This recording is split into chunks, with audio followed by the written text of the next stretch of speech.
দর্শক, আমরা কিন্তু চলে এসেছি আজকের সকালে ২১শে পৌষের আজকের একেবারে প্রায় অন্ধকার করা কুয়াশাতে এমন সকাল ৫ই জানুয়ারির আজকের সকালে সবাইকে স্বাগত জানাই। ১৪৩১-এর এই পৌষের আজকের সকালে যারা ঢাকার বাইরে, সেখানে প্রচণ্ড শীত, ঢাকার ভেতরে কিছুটা শীত কমে এসেছে, শৈত্যপ্রবাহ কিছুটা নমনীয়। ঢাকার বাইরে যারা আছেন সত্যি সত্যি খুব কষ্ট পাচ্ছেন। এর মধ্যে ডায়রিয়াজনিত এই ঠান্ডার প্রকোপে ডায়রিয়াজনিত শিশুদের শরীর খুব বেশি রকম খারাপ হয়ে যাচ্ছে। আমরা অনেকগুলো সংবাদ দেখেছি, নানা সংবাদে ভর্তি আমাদের আজকের সকাল। এশিয়ান সংবাদ বিশ্লেষণ, আমরা পত্রিকা নিয়ে বসবো, অনলাইন নিয়ে বসবো, একই সঙ্গে আপনাদের সঙ্গে আছি ডক্টর মঞ্জুরুল হক। চলুন শিরোনামের ভেতর প্রবেশ করি। প্রিয় দর্শক, নানান রকম শিরোনাম এবং সেই সঙ্গে আমাদের সঙ্গে আজকে কিন্তু কথার ভেতরে যুক্ত হবেন বাংলা একাডেমির সম্মানিত পরিচালক ডক্টর মোহাম্মদ হারুনুর রশিদ। তার সঙ্গে আমরা অভিধান, এই যে সামনে যে ফেব্রুয়ারি আসছে, তখনই তো আমাদের বইমেলা নানান উৎসবে মেতে উঠবে। বাংলা একাডেমির কার্যক্রম কি, কতটা, তা নিয়ে আমরা কথা বলবো। নিশ্চয়ই আমাদের সঙ্গে আছেন। যাই দেশ রূপান্তরে, শুরু করি এটা দিয়ে। প্রথম লাল কালিতে যে শিরোনামটি, সেটি হলো আদালত ঢেকে যায় নথিতে, মামলা জট, বিচারাধীন ৪৪ লাখ, মামলার ৩৮ লাখ অধস্তন আদালতে। এটি মানে এত বিশাল জট এখানে, এই বিষয়ে কথা হচ্ছে। আমাদের ড্রপ হেডে বলা হয়েছে বিচারকের এজলাস, আসামির কাঠগড়া, শৌচাগারের পাশেও রাখা হচ্ছে নথি, মামলার নথি রাখার মতো রেকর্ড রুম নেই, মামলা জট নিয়ন্ত্রণে সুনির্দিষ্ট মহাপরিকল্পনা না থাকাই আপাত দৃষ্টিতে মামলার জট বাড়ার বড় কারণ, বিচার বিভাগের জন্য প্রয়োজনের তুলনায় লোকবল অপ্রতুল। এই হচ্ছে আমাদের অবস্থা। একদম ডান পাশে ২০২৫-এর নির্বাচন চায় দলগুলো। আমরা দেখছি দেশ রূপান্তরের এই জায়গাটি, তা ঠিক মাঝামাঝি। ব্রিটিশ এমপিকে সুষ্ঠু নির্বাচনের আশ্বাস প্রধান উপদেষ্টার, নিজস্ব প্রতিবেদকের রিপোর্ট। গ্যাস সংকট থেকে সহসা মুক্তি মিলছে না। প্রিয় দর্শক, আমরা মানে নগরবাসী যারা, তারা কিন্তু প্রতিদিন গ্যাস সংকটে ভুগছে সবাই, এবং রান্নাবান্না সত্যি কঠিন হয়ে যাচ্ছে, কারণ আমাদের খুব তাড়াহুড়ার জীবন, এখানে চলতি জীবন। সেখানে গ্যাস না থাকলে আসলে তো খাবারের অবস্থা জটিল হয়ে যায়। জুলাই ঘোষণাপত্র প্রকাশে 5 দিনের কর্মসূচি। আমরা একটু লোয়ার ফোল্ডারে যদি যাই, লোয়ার ফোল্ডে আগস্ট থেকে নভেম্বর 4 মাসে খুন 1361 জন। ড্রপ হেডে লেখা হলো পুলিশ সদর দপ্তরের তালিকা। মাসে গড়ে খুন হয় 340 জন, অপহরণ 255 জন, জমি নিয়ে বিরোধে অপরাধ বেড়েছে। এই ছিল লোয়ার ফোল্ডারে। আমাদের দেশ রূপান্তরের এই অংশটি যদি আমরা পেরিয়ে যাই,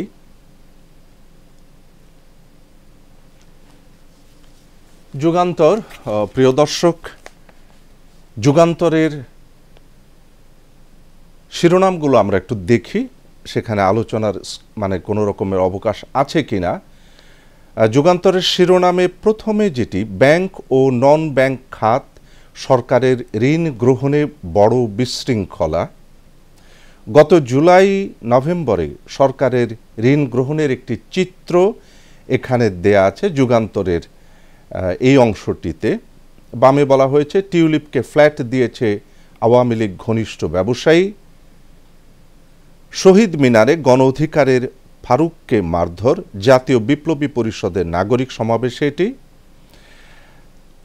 5 সংস্কার কমিশনের প্রতিবেদন, 15ই জানুয়ারি জাতীয় ঐকমত্য কমিশন গঠনের প্রস্তুতি, সংস্কার কমিশনের প্রধানদের সঙ্গে 4 উপদেষ্টার বৈঠক।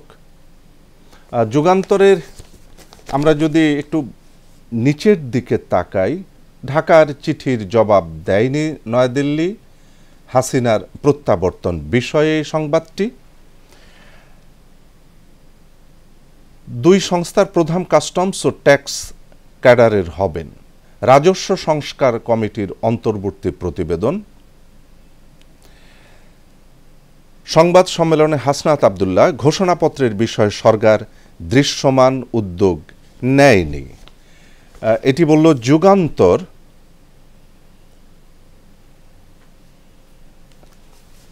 জনকণ্ঠ আমাদের হাতে, জনকণ্ঠ তার নগর সংস্করণের কথা বলছে। জনকণ্ঠ তার 4 কলামের যে বড় হেডলাইনটি, তার মধ্যে লিখেছে 3 বছরে 34 লাখ কর্মী বিদেশে। এটি একটি সুখবর তো বলতেই হবে। আর উপরে ইন্ডেক্সে যে মানে ভেতরের পাতায় যা লেখা আছে, ইন্ডেক্স লাইনে সেটি বলা হয়েছে। বিয়ে করলেন তাহসান, এটির পৃষ্ঠা 7-এ। ইরানে হামলার পরিকল্পনা বাইডেনের, পৃষ্ঠা 7। নতুন বছর নতুন স্বপ্ন, পৃষ্ঠা 8। পন্থ ঝড় ছাপিয়ে বোল্যান্ডের দিন, পৃষ্ঠা 9। 3 বছরে 34 লাখ কর্মী বিদেশে, এটি সত্যি আশা জাগানিয়া একটি সংবাদ। এটির লিড নিউজে বলা হলো, বাংলাদেশের বৈদেশিক কর্মসংস্থান খাত টানা 3 বছরে মোট 34 লাখ 52 হাজার কর্মী বিদেশে পাঠিয়ে উল্লেখযোগ্য মাইলফলক অর্জন করেছে। 2024 সালে মোট 10,11,856 জন কর্মী বিদেশে গেছেন, যা বার্ষিক হিসেবে দেশের ইতিহাসে 3য় সর্বোচ্চ। গত বছর দেশে আসা রেমিটেন্সের পরিমাণও রেকর্ড $26.88 মিলিয়ন পৌঁছেছে বলে জানিয়েছে জনশক্তি, কর্মসংস্থান ও প্রশিক্ষণ ব্যুরো BMET। এবছর ডিসেম্বরে বা আগামী বছরের মাঝামাঝি নির্বাচন, এই ঘোষণাটি দেয়া হয়েছে। ডান পাশে একটা ছবি দেখছি আমরা জনকণ্ঠের। প্রধান উপদেষ্টা ডক্টর মোহাম্মদ ইউনূসের সঙ্গে ঢাকায় রাষ্ট্রীয় অতিথি ভবন যমুনায় যুক্তরাজ্যের পার্লামেন্ট সদস্য রূপা হকের নেতৃত্বে একটি প্রতিনিধি দল সাক্ষাৎ করেন। ব্রিটিশ প্রতিনিধি দলকে ডক্টর ইউনূস বলেছেন যে আগামী বছরের ডিসেম্বর বা আগামী বছরের মাঝামাঝি নির্বাচনের সম্ভাবনা রয়েছে। রেমিটেন্স প্রবাহে রেকর্ড, সবচেয়ে বেশি গেছে সৌদি আরব। ভুয়া রিক্রুটিং এজেন্সির তৎপরতা সম্পর্কে সতর্ক থাকার পরামর্শ। দর্শক, এটি কিন্তু আমরা সব সময় খেয়াল করি যে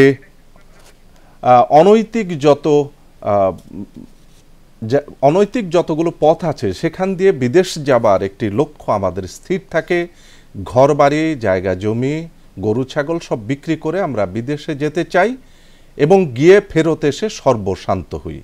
আমাদের কিন্তু খুবই সাবধান থাকতে হবে। আমরা জনকণ্ঠের পাতা উল্টেছি, একেবারে 16 পাতায় শেষের পাতায় একটা সংবাদ আমাদের খুব দৃষ্টি কাড়ল।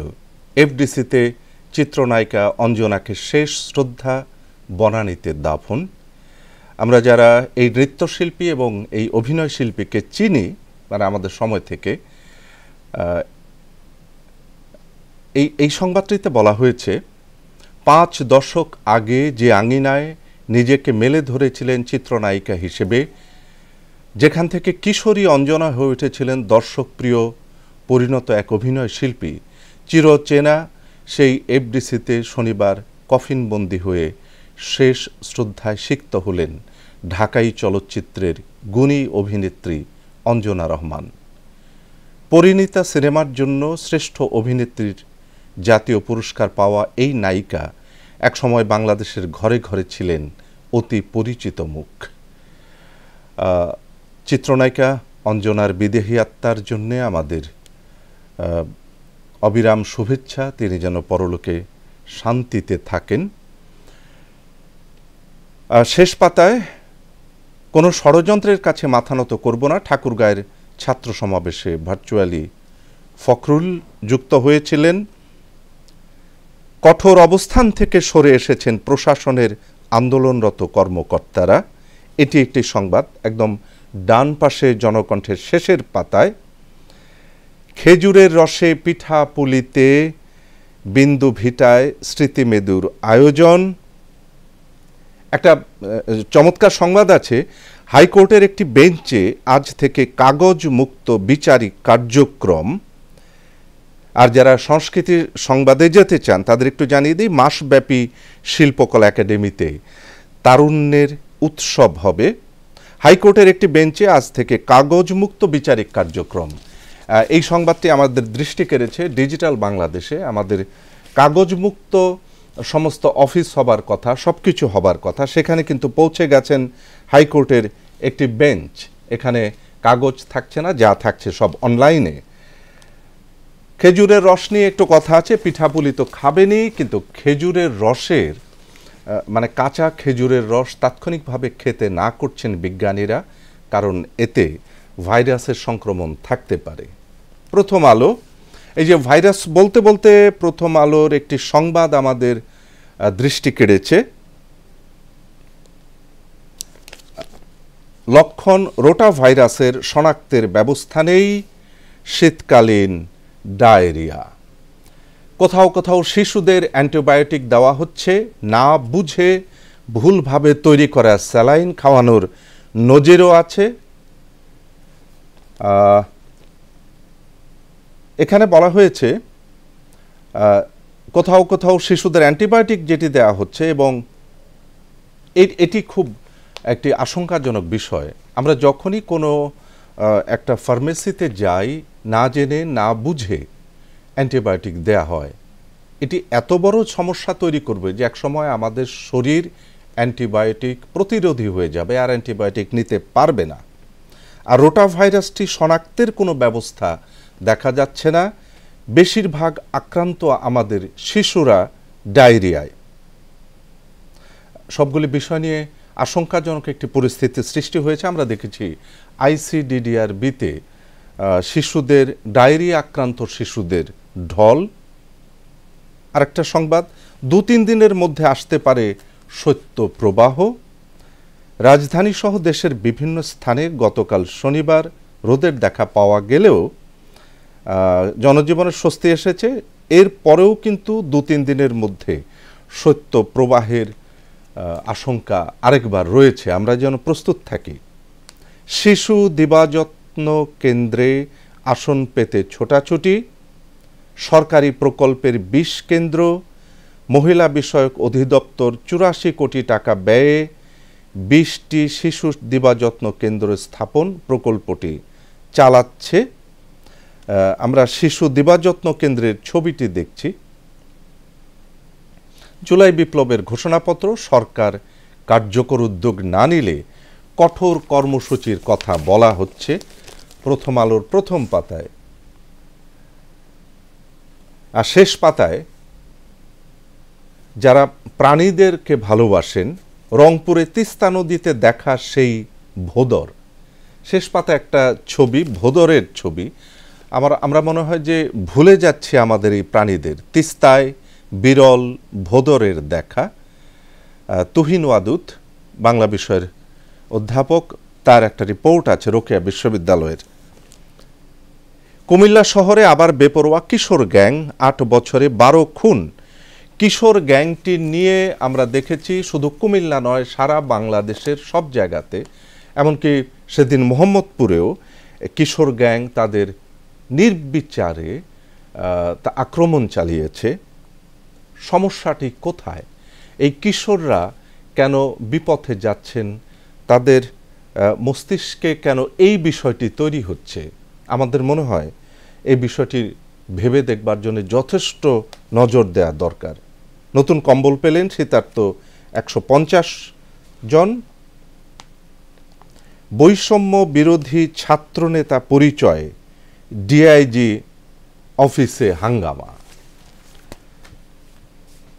ইত্তেফাক 21শে পৌষের ইত্তেফাক হাতে দ্বিতীয় সংস্করণ এটি। দেশে গ্যাস চাহিদার ঘাটতি 40%, এটি আমরা দেখছি। 40% ঘাটতিতে চলছে এখন দেশ। 10ই জানুয়ারি দেশব্যাপী বিক্ষোভ ডেকেছেন জোবায়েরপন্থীরা। 31শে জানুয়ারি বিশ্ব ইজতেমা। ফ্যাসিস্ট বিরোধী আন্দোলনের ভিত্তি তৈরি করেছে বিএনপি। একান্ত সাক্ষাৎকারে মির্জা ফখরুল। জনগণ কতটুকু সংস্কার চায় তার উপরে নির্বাচনের তারিখ নির্ভর করছে, ডক্টর ইউনূস বললেন কথাটি বলেছেন বাংলাদেশি বংশোদ্ভূত ব্রিটিশ এমপি রূপা হকের সঙ্গে সাক্ষাৎকারে। ইত্তেফাকের লোয়ার ফোল্ডে ছবি রয়েছে কেন্দ্রীয় শহীদ মিনারে জাতীয় বিপ্লবী পরিষদের উদ্যোগে নাগরিক সমাবেশ অনুষ্ঠিত হয়েছে। এতে জুলাই অভ্যুত্থানে নিহত ব্যক্তিদের পরিবারের সদস্য ও আহতরা অংশ নেন। ভ্যাটের পর আয়করের আওতা বাড়ানোর উদ্যোগ নেওয়া হচ্ছে। এটি একটি সংবাদ। অগ্নিকাণ্ড প্রতিরোধে 5 নির্দেশনা। আমরা দেখেছি যে অগ্নিকাণ্ড আমাদের জন্য ভয়ঙ্কর রূপ ধারণ করে। ইত্তেফাকের 12 নম্বর পৃষ্ঠা, মানে শেষের পৃষ্ঠা উল্টেছি। শেষের পৃষ্ঠাতে নভেম্বরে বেসরকারি ঋণ প্রবৃদ্ধি 3.5 বছরের মধ্যে সর্বনিম্ন। ঘুষের মামলায় সাজা হবে না ট্রাম্পের, তবে কারাদণ্ড না দেওয়ার ইঙ্গিত বিচারকের। ভারত সফরে যাচ্ছেন মার্কিন জাতীয় নিরাপত্তা উপদেষ্টা।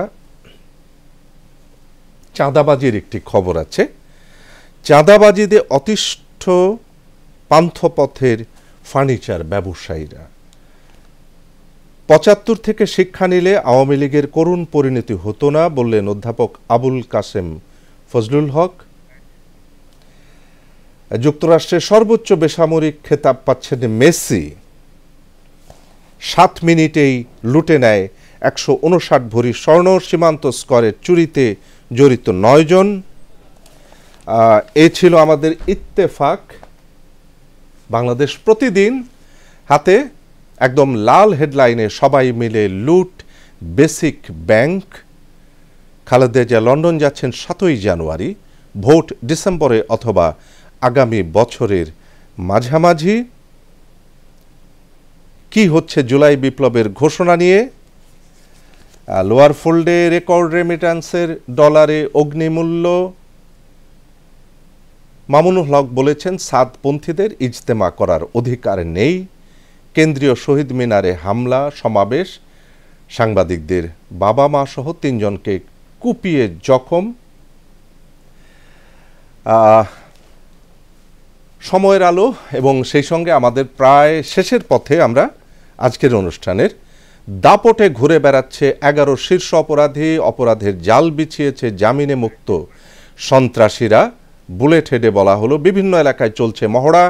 চাঁদার দাবিতে দেওয়া হচ্ছে হুমকি। নতুন ঘটনায় জড়িয়েছে তাদের নাম। দেশের কারাগার থেকে পলাতক এখনও 700 আসামি। প্রিয় দর্শক, একেবারে শেষ মুহূর্তে আমরা এই পৌষের সকালের সংবাদের যে অংশটি আমাদের এশিয়ান সংবাদ বিশ্লেষণে, সেখানে যতটা পেরেছি আমরা কথা বলার চেষ্টা করেছি, সংবাদগুলো দেবার চেষ্টা করেছি। আমার মনে হয় খুব সংক্ষেপে আমরা জাতীয় এবং আন্তর্জাতিক সাংস্কৃতিক সংবাদ, প্রাণীদের সংবাদ আপনাদের কাছে পৌঁছে দিতে পেরেছি। ও ভালো কথা, যাবার আগে বলি, বিরল ভোঁদরের যে খবরটি পড়লাম, এই ভোঁদর কিন্তু মারবেন না। আমাদের প্রকৃতি বৈচিত্র্যের জন্যে এটি খুব জরুরি। আমাদের সন্তানেরা ভোঁদরই দেখতে পাবে না যদি আপনি তাকে হত্যা করেন। যাই তাহলে, আগামীকাল আবার দেখা হচ্ছে এশিয়ান সংবাদ বিশ্লেষণে। নিশ্চয়ই সঙ্গে থাকবেন। শুভকামনা।